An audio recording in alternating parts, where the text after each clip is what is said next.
All right, we are live. Hello, greetings everyone. Good morning, good evening, good afternoon, depending where you are. We are here back again today with my brother Kwame Gonza. To talk about on today's visit of Foreign Secretary of State Blinken to Ethiopia, and actually he's also going to Niger, but we will focus for our discussion sake the one to Ethiopia. Welcome, Kwame. Thank you so much, Malet. Thank you for having me on Connect Africa.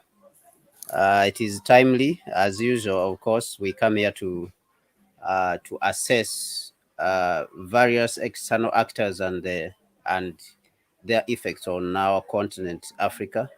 So I'm really grateful that you invite me continuously so that we can come and dialogue on these events that are going on around the world and how they affect the African continent in general. So I'm really grateful uh, for you having me today. Thank you very much.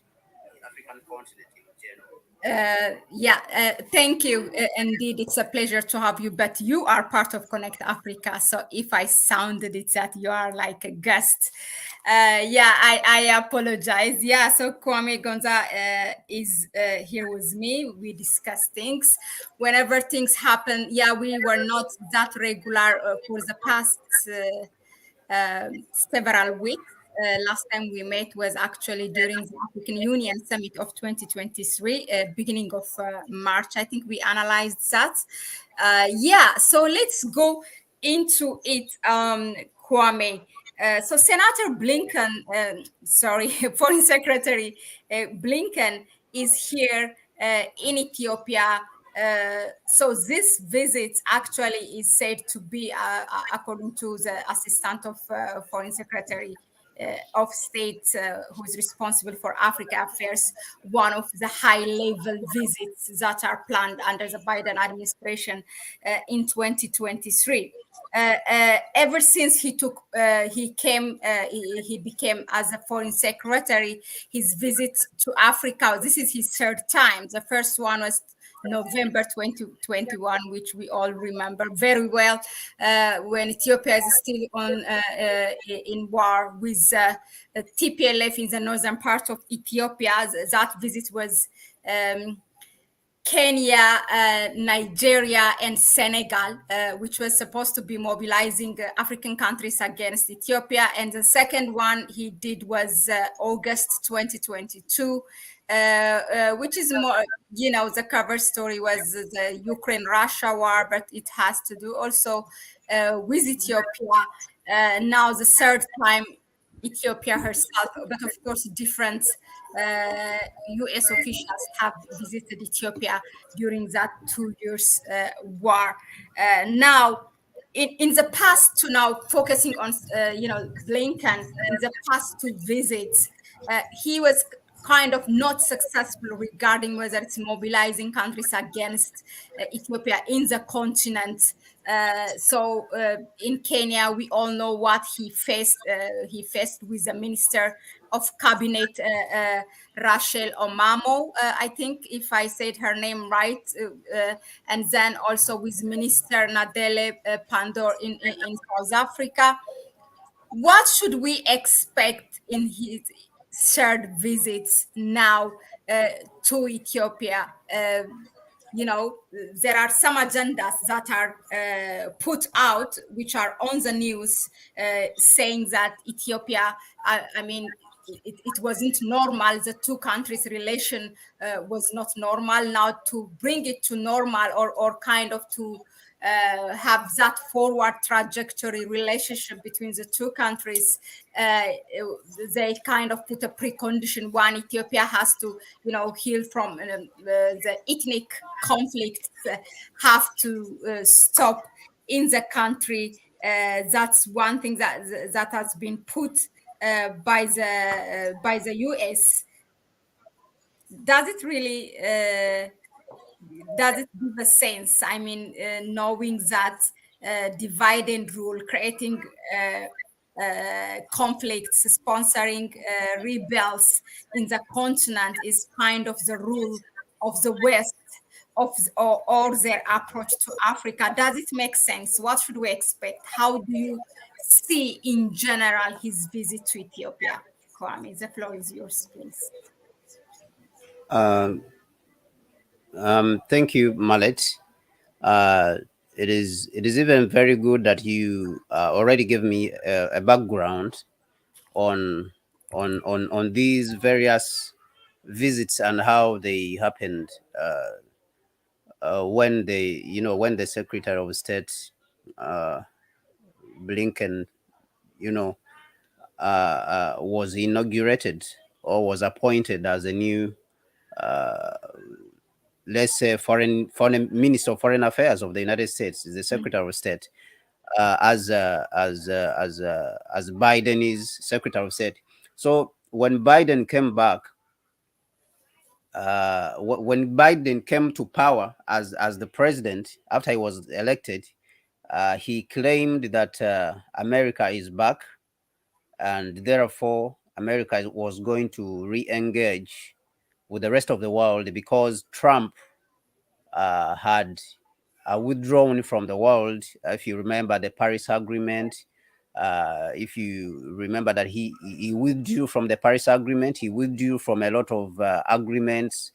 He withdrew the United States from NAFTA, which is an agreement involving Mexico, Canada, and all those countries. And he made some remarks which many Africans found that they were unfavorable. They were not good remarks, where he called Africa a shithole. Yeah. I would say the words like he said it. He called Africa a shithole. So he sort of alienated a very big part of the world. So when Biden came back onto the scene, he became the president of the United States. Biden said that he's re-engaging, and he would re-sign some of the agreements which Trump had withdrawn from, like the Paris Agreement and the NAFTAs, and so he claimed that America is back. And so from that period, we have seen the re-engagement of United States foreign policy with the rest of the world, whether it is Asia, Europe, and the rest of the world. And we have seen a lot of focus on Africa. And there is a lot of factors at play why there is need to re-engage with the African continent. And of course, on top of that is the market. Africa as a market is huge. Now it has clocked almost 1.5 billion people. The continent has huge potential for manpower. So aside the market, there's need to control Africa's manpower, because the rest of the world populations are decreasing while Africa is increasing. So everyone is looking at Africa to tap into the manpower to power their economies. As we know, labor is very important when economies are growing. So the control of resources, the control of Africa's human resources also, apart from the material. So these are all factors on top of why the United States sees itself that it has to re-engage with the African continent. So this is where we are seeing that Blinken has been frequenting the African continent, as you have enumerated, on various aspects. He visited Kenya when he wanted to mobilize the East African region against Ethiopia, when Ethiopia was going through some trying times. And even to the extent the United States military, the AFRICOM, which is based in Djibouti, the commander of AFRICOM claimed that they are ready to intervene in Ethiopia. These remarks, which were really not received very well across the continent, and it caused a lot of alarm all across the African continent, because we felt this was similar to Mussolini's, attack on Ethiopia in those years, the fascist Mussolini's attack on Ethiopia, which happened in the 1930s. It was, perceived as similar in that aspect. So on top of that visit, he paid another visit where he gave a speech, which he claimed that was Biden's strategy towards Africa, Biden's strategy, of re-engagement with Africa. That speech was given in Pretoria, in South Africa, and also we have to understand the reason why it was given in South Africa is because South Africa, to a large extent, is one of the biggest economies on the continent, aside Nigeria. And South Africa has come to be looked at as a leader on the continent also. That is why it is very important to concentrate efforts on South Africa. And South Africa also has become very supportive, in the past has been very supportive of Ethiopia. As we remember that the peace talks were organized in South Africa, where these rebels were called in there in South Africa. And the United States itself flew the rebels on their military jets, military planes to South Africa. So we see that the United States wanted to overthrow the government in Ethiopia, in Addis Ababa, and at the same time, right now we are seeing that a new visit has come up, but this new visit, from our assessment, tells us that it is a reconciliation.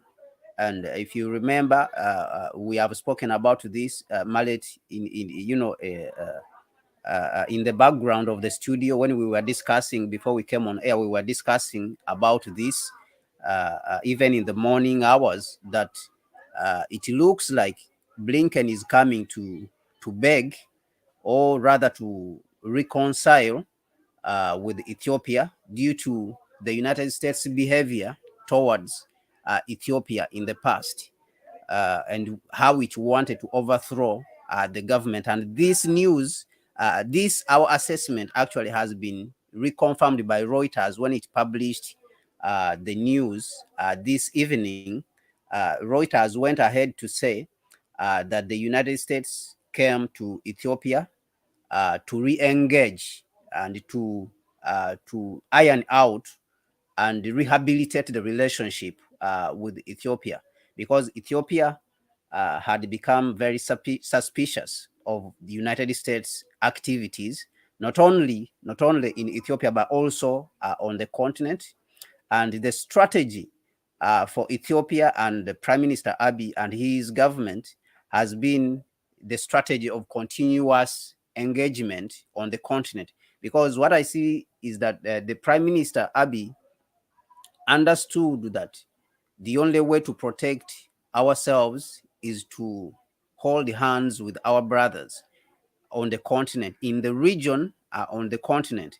And that is why we say that the first time when Blinken attempted to persuade the region, when he came to Kenya, President Uhuru, that time who was the president, he resisted the advances of the United States and said that the problems in Ethiopia, they have to be solved internally, or they have to be solved within the framework of African solutions to African problems, which is the African Union.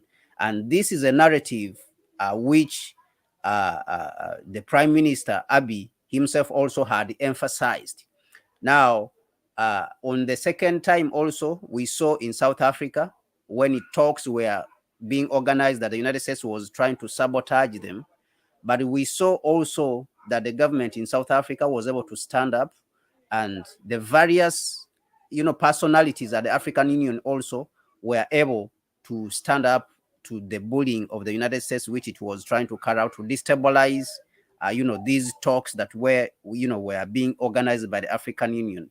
And lo and behold, the African Union was able to succeed. So that visit to Kenya and the visit to South Africa did not produce any goods for him, because Prime Minister Abiy had already done the groundwork. he had already, like we said, he had already visited the region. He had already visited Uganda. He had already visited Kenya. The prime minister had already visited Rwanda. He had already engaged the Democratic Republic of Congo. He had already engaged even South Africa, because starting the year 2020, 2021, I think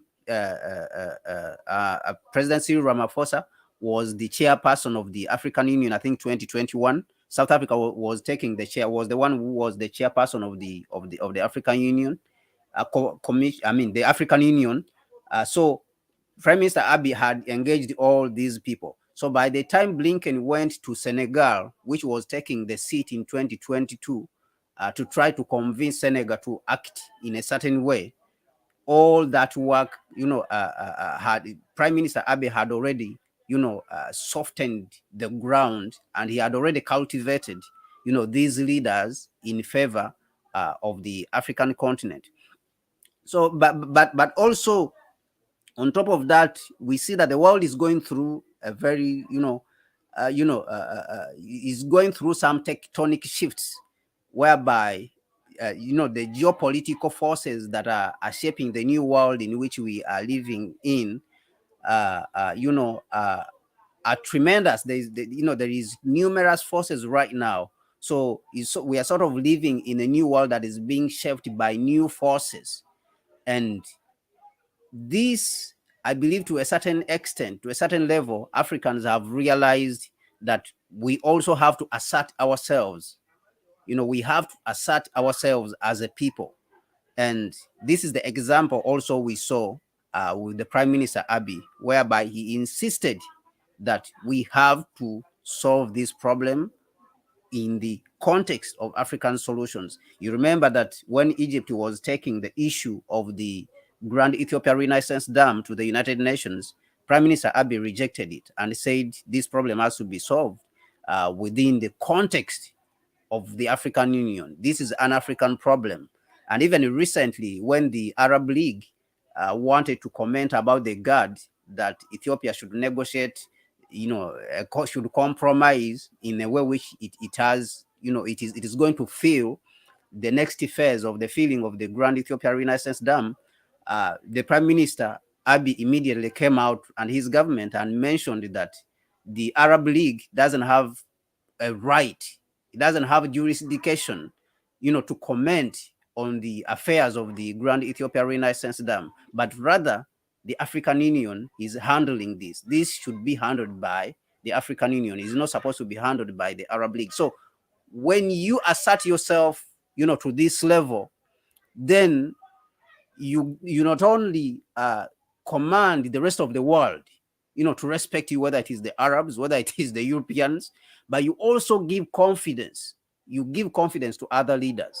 That confidence is infectious, that it goes across, even across the continent. And we have seen this. We have seen this, that people like, President Sissoko Embalu of Guinea, Guinea-Bissau, came to, to dialogue with, Prime Minister Abiy. We have seen other leaders, continuing to move in this direction. We have seen Museveni and his engagement, Uganda engaging with South Africa. We saw, Prime Minister Abiy visit, Algeria, and we have seen also Uganda continue to visit Algeria. We have seen Togo come to Uganda to dialogue with Uganda. So what we are seeing is a new spirit sort of awakening. But this, to my understanding, started with the assertion of the fact that we can solve, our affairs as Africans. And this spirit, I'm seeing that it is going to increase. The spirit of Africa asserting itself is going to increase. So the United States now is seeing that there is this assertion, and so this bullying is not going to work within the region, because the Africans have started working together. Like recently, when Museveni was in, a few days ago, President Museveni of Uganda was in Algeria, and one of the things he said is that if we work together as Africans, there's no problem which we cannot solve. whether it is security, when you look back at the problem of colonialism which was plaguing the continent, the Europeans were devastating our continent, exploiting it, and killing our people in South Africa, apartheid. But we worked together and we were able to defeat them. So when we work together, we are able to defeat these invaders. He called them invaders. So these Europeans are invaders. So what we are seeing is that the United States is noticing this. The United States is noticing this, and it has no option. It has no option but now to come and mend the relationship. But what I like about the Prime Minister Abiy is that he's a very smart person. He's a very intelligent man, and he has, very intelligent advisors around him. And I believe that he is collecting data, from time to time is necessary to hear, from the devil's plans himself, the devil, what he wants to do to you. So from time to time is important for you to face the devil and sit across and look into his eyes and assess him and show him that we are still standing. You wanted to destroy us, but we are still standing. Now let us hear what you have to say when you are looking us in the eyes. So I believe that is the sort of remorse which the United States came with. So it came with this remorse to try to mend the relationship. And we saw this published even in Reuters about a few hours ago. And we saw that the United States was able to release some funds. They spoke of the more than $330 million, which was pledged to Ethiopia during the US-Africa summit. And those funds actually are supposed to go towards a loan, but that loan in turn is supposed to be used to buy Boeing aircraft, because Ethiopia Airlines is trying to expand further. As we know, Ethiopia and Addis Ababa is the aviation capital of the African continent. So is still trying to expand and carry out, which is making Africa proud. Of course, is the oldest airlines on the African continent, and the most profitable. Actually, one of the most profitable airlines across the world, not only on the African continent but across the world. One of the most successful, because it is an airlines which started way back in the 1930s. And so this money is supposed to be used even to buy Boeing aircraft. Boeing aircraft are from the United States. So you can see that in all of these arrangement, the United States itself is the one benefiting, because that money is not coming to Ethiopia. It is actually the aircraft which is going to come to Ethiopia, and Ethiopia is going to use this aircraft to work and repay the loan. So that is something which I need people to understand there, because I needed to make people understand how these things work. When these guys are praising themselves that they are giving loans, they are not really helping in anything, but rather it is a transactional relationship.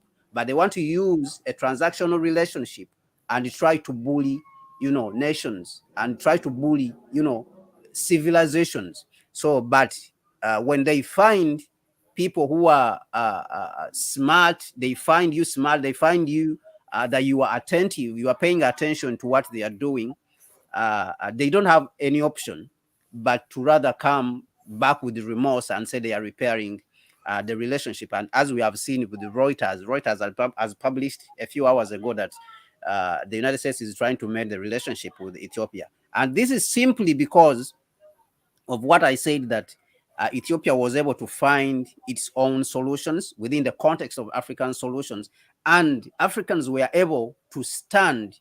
They were able to stand and say, this problem cannot be solved by interference by the United States. And lo and behold, the problem was solved by Africans themselves, as we saw in South Africa, that this relationship between the federal government of Ethiopia and the rebels TPLF has been, mended, and the prime minister now is trying to put the country back. The internal problems, of course, notwithstanding, all the other African, countries have these internal problems. I know that the prime minister and his government is a very smart man, intelligent man, and these problems, whether it has to do with the Ethiopian Orthodox Church and all the other tribal issues in the country, I believe that he has the capacity, and Ethiopian people are smart enough, they are intelligent enough, they are wise enough to be able to deal with these problems internally, to bring the country to stability. Majority of the African countries, when you go to Kenya, even when you go to Nigeria, when you go to Ghana, very few countries on the African continent you can count. There is very few countries you can count that don't have the tribal issue. And this tribal issue, we can deal with it by ourselves as Africans. We don't need the United States to come and tell us how to deal with this. These are internal problems. These are internal issues. So when you're talking about TPLF, these are internal issues whereby countries like the United States and Europe, they come to put their noses, in issues which don't concern them. And this is where they get, schooled. And this is the example, actually, what we have seen. And they don't have an option now. But the option they have now is to come and apologize, actually. They have to mend relationships. And they have, to a certain extent, accept, even though they are refusing, they have to accept that the world has changed, and cultures have to assert themselves. Cultures are going to continue to assert themselves. The African cultures are going to continue to assert themselves. The African people are going to continue to assert themselves on the world stage. Like what the political scientist Eric Lee said, that we are living in the age, the dawn of the age of warring states, which he meant that cultures are going to assert themselves. And a continuing civilization like Ethiopia, I believe it is at the center of that assertion. It has at the center of assertion of its culture, of emphasizing that we are a long-standing civilization, and you cannot just come here and bully us because we are older than you. The United States is a country which is just around 300 years, 200, 300 years. And Ethiopia is a civilization, a continuing civilization of more than 3,000 years. So this impatience the United States has been coming with, I think it needs to be schooled, and this is what is happening, that now they are coming back to apologize for their mistakes, which they have been engaging in. So that is where we are seeing the world, that the world is going. The countries on the continent of Africa are going to continue to assert themselves, as we have seen even in the western part of the continent. We see Mali, we see Burkina Faso. They are sucking, they are chasing out, the French. Even a few days ago, Al Jazeera, was able to admit that people in West Africa are tired of France. They are tired. They even said it blatantly, that people are tired of French neo-colonialism, blatantly. So if you see that networks, like their own networks, like Al Jazeera, France 24, they are admitting that people are tired of France, then I think the Europeans ought to know what time it is. And I know, inside of me, I believe that they know what is happening around the globe. That people now, they are trying to assert themselves. People are trying to, people are trying to make real, the promises of freedom and independence. People, we are asserting ourselves now because we understand what freedom means. We understand what independence means. We understand what human rights means. We don't need anybody to come from outside and start teaching us as Africans what all these important, things, what these important, features of human society, are. So this is what we are continuing to see that is happening on the continent. So the United States is going to continue. Of course, once in a while, it will come with its arrogancy of trying to intimidate, once in a while. But I think that as Africans, we are going to continue to assert ourselves. We are going to continue to stand and say, this is what, this is what belongs to us. You cannot continue to come here and bully us, because this is our land. This is where we belong. And I believe to a certain extent, the United States will realize it, painfully, of course, reluctantly. They don't want to accept, but they will accept it slowly, that they don't belong here and they cannot make rules on the African continent. Thank you very much, Malet. Thank you, indeed, Kwame. You really touched upon many things. I mean, like full circle. But Yeah, I really buy the one you said, the word asserting self, asserting countries, African states asserting themselves. That was really a key word for me, because as you said, it's indeed contagious, because there is Ethiopia and there is South Africa. We have seen, through Minister and Lady Pandor, who have confronted Blinken in his visit during his visit to South Africa in August 2022, which clearly, she told him that this bullying has to stop. Telling us either you do this or else, we will do something. So, and told that not necessarily South Africa has the same stance on countries like Ukraine, Israel, Palestine, and there's one other country that she mentioned actually. So yeah, so countries and leaders, they will get encouraged. It's in a positive way, so contagious, and I hope we will see it on our other discussion. We will try to analyze some of the visits that are going on from east to south, from south to north. There are new regrouping as we see. So that's a topic for another day. But just to give you the tip of the iceberg, like Museveni's visit to South Africa and then to Algeria. Ethiopian Prime Minister has paid a visit to Algeria before, the Guinea-Bissau.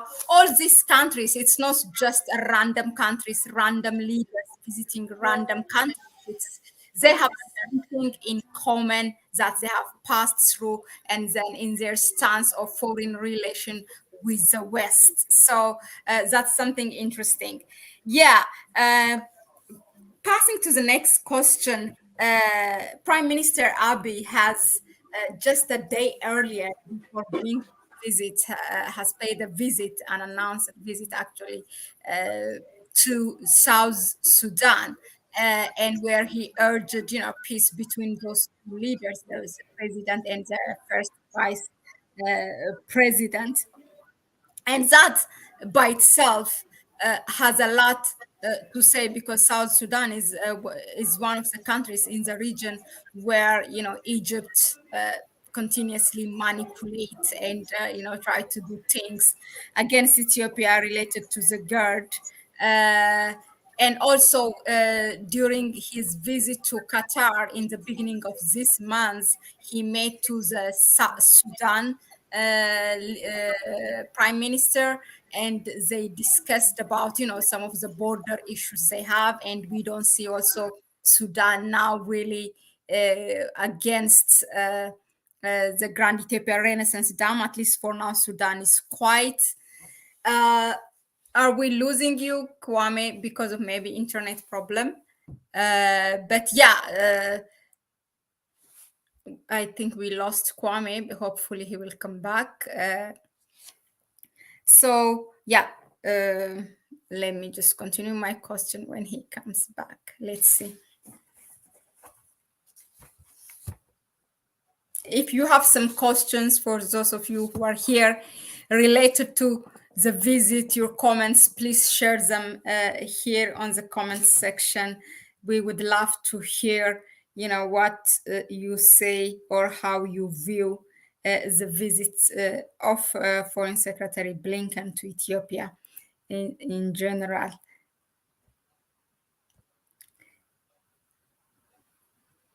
Kwame was saying he has a connection problem before we start.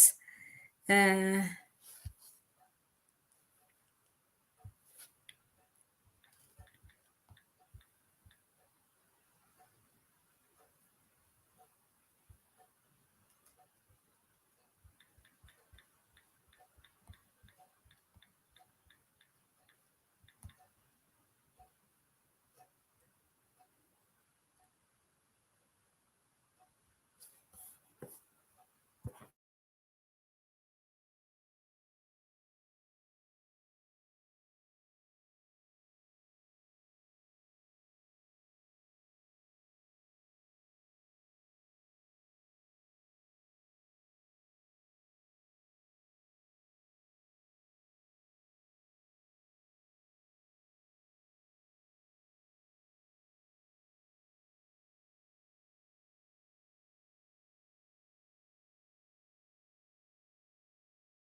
Mallet, you are muted. You are muted.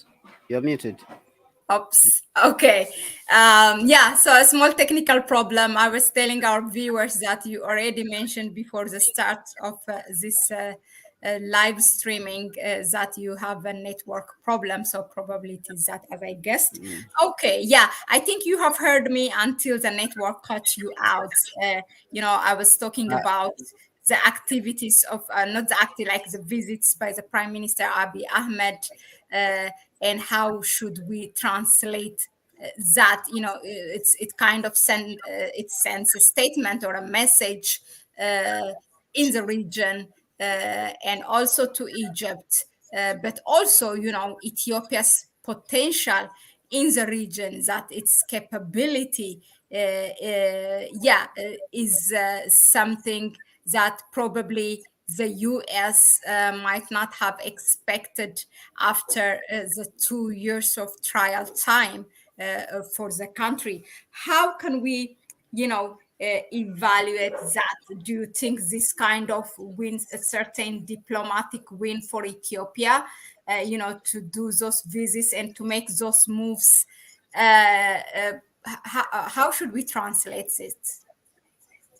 yeah, Mallet, thank you. First of all, I want to apologize for the poor network. Our viewers, people who are watching us live, sometimes we have network problems. So I hope that you were hearing me all through when I was speaking. At least, if you manage to hear the voice, so that we can get the message out clear. That's very important. We did.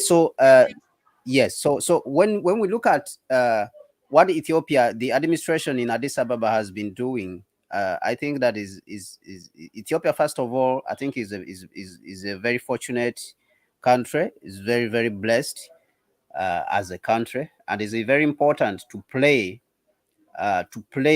that hand. If you are, they normally say, to whom much is given, much is also expected.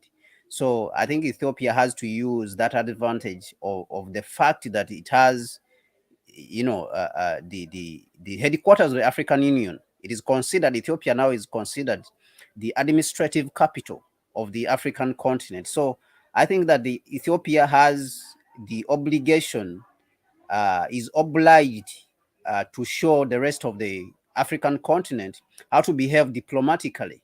So from now going forward, looking at what Ethiopia has achieved, like I said, it is going to be contagious.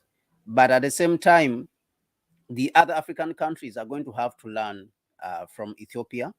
When it comes to diplomacy, majority of the African, countries are going to have to learn how to do diplomacy, what diplomacy is, how to solve problems internally. Because we mentioned here that the United States, in the past analysis which we did, we mentioned that the United States has been defeated on various occasions, even amidst the struggle. When it was starting, it was spreading a lot of lies. Ethiopian, diaspora, African diaspora, all working together across the continent, and the people within, they were able to figure out the script of the United States, and it was defeated on numerous occasions. And we mentioned it, that the United States has been defeated, the whole Western world has been defeated. And when I mention the Western world, I want people to know that what has been defeated actually is all the Europeans as you see them, because the hypocrisy, that is how it moves. Canada, Australia, New Zealand, all these countries where white people are, Anglo-Saxons were there, the behavior is the same, that they want to overthrow governments all over the continent and all over the globe, and destabilize areas and attack people, innocent people, kill innocent people across the globe, through their organizations like NATO and all that. So the rest of the African continent is going to have to learn how to conduct diplomacy, first of all, not only on the continent, but also across the globe. When you are coming up against a very an extremely formidable enemy like the United States and all the European powers combined. So how to play, and I think this is not the first time for Ethiopia to show that example. When we go back to the 1930s, uh, I had a thought even today, and I thought that what led to the independence movement actually was the attack on Ethiopia. Ethiopia led the way that the black people, not only in the African continent but across the world, are very emotional when it comes to Ethiopia, when it comes to attacking Ethiopia. And this attack on Ethiopia has in the past brought about undesirable results for Europeans. When we go back to the 1940s, like I was mentioning, this attack on Ethiopia led to the independence movement. It is the one which led to the steering and of Africans across the globe, even to the extent that the African Americans wanted to come to Ethiopia and fight against the invasion, Italian invasion. So this in turn would lead to the 1945 Manchester Conference, which led to the independence movement across the African continent. So it led to the destruction. This attack of European attack on Ethiopia led to the destruction of the colonial, regime, the colonial system. So I had a thought today, and I said, if the United States is not very careful, this incessant attack is going to lead on Ethiopia. This incessant attack and unstoppable attack and aggressive attack on Ethiopia would lead to the awakening of Africa. It would lead to its demise as an empire if it is not very careful. And that is a thought which I had today, regarding the behavior of the United States when it comes to how it has been attacking Ethiopia. So the African continent and other Africans will have to learn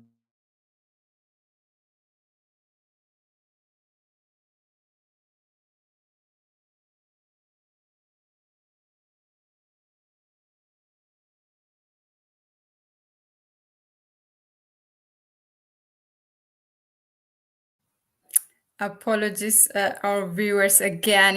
Kwame has having a difficulty of network, but of course, I mean, this happens in a lot of African countries when we invite our guests. But this should not stop us from, hearing the voices of our brothers and sisters from home.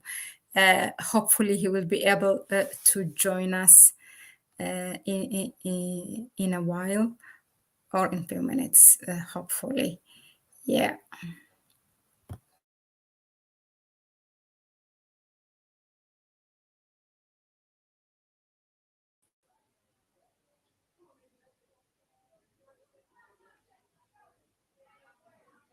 Mallet, you are muted. You are muted, Mallet. Yeah. Yes, Kwame. Yeah, we have been hearing up until the network cut you. Oh. You can continue. Yeah, this is our last question, so we kind of round Yeah, up. yeah. So what I was saying is that this attack on Ethiopia in the 1930s by the fascist Mussolini would lead actually to the demise of the colonial system as a political economic system, because it awakened Africans became very emotional to the extent that they started agitating, and this led to the 1945 Manchester Conference, to which Kwame Nkrumah was and the other African, liberators, because they were, when you go and read Nkrumah's biography, autobiography, Ghana, and autobiography, which is the autobiography of Nkrumah, which he wrote himself, he said the attack on Ethiopia, it awakened within him a certain level of anger and cautiousness and passion.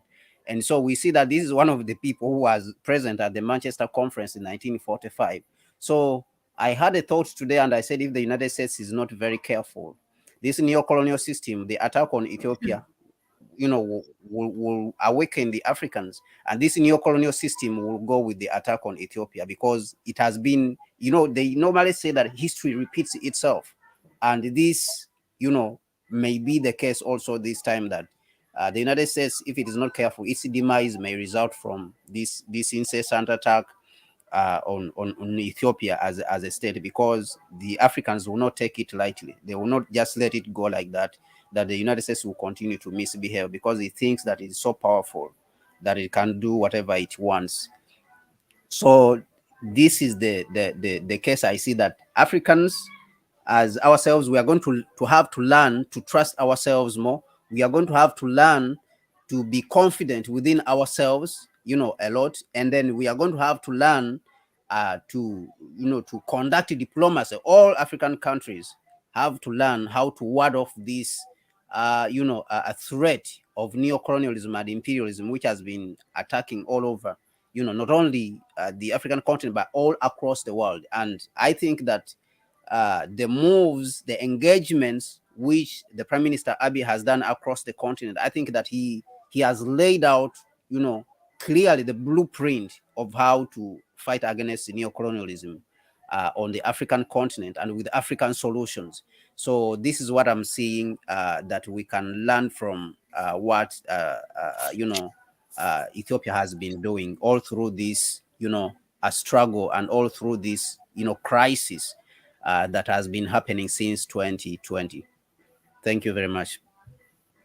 Thank you, Kwame. Indeed, yeah, there's definitely a similarity of how Ethiopia mobilized the Africans or African descendants in the U.S., in the Caribbean, and what happened just a few months ago. The conflict in the northern part and the way it mobilized its people. There's definitely a striking similarity. Yeah, all challenges have, they bring opportunity. It was an opportunity for Africa. I mean, in a certain, to a certain extent, it has awakened people in the region, not also people, but leaders as well. The fact that the prime minister has asserted himself, it has, yeah, it has awakened people, the AU. So hopefully we will carry that flag or fire until the next one. So that's it for me, or for us. There are some comments, a couple of comments. America is, this is from Adiam, America is Africa's clear enemy. He should have not insured the country. Weren't they encouraging Egypt to bomb Ethiopia due to the dam?